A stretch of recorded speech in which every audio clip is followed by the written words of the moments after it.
National Weather Service in Peachtree City has issued a severe thunderstorm warning for northwestern Cherokee County in north-central Georgia, southwestern Gilmer County in north-central Georgia, southeastern Floyd County in northwestern Georgia, northwestern Dawson County in north-central Georgia, Gordon County in northwestern Georgia, Pickens County in north-central Georgia, Bartow County in north to near Lindale, moving east at 55 miles per hour.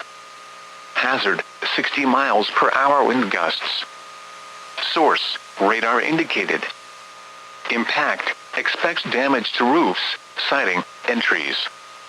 Locations impacted include Rome, Canton, Cartersville, Calhoun, Jasper, Adelersville, Harley, Emerson, Cave Spring, White, Waleska, Kingston, Resaca, Plainville, Taylorsville, Talking Rock, Cheyenne, Cassville, Fairmount and Ranger. For your protection, move to an interior room on the lowest floor of a building. If you see wind damage, hail or flooding, wait until the storm has passed, and then call the National Weather Service toll-free at 1-866-763-4466 or tweet us your report at NWS Atlanta.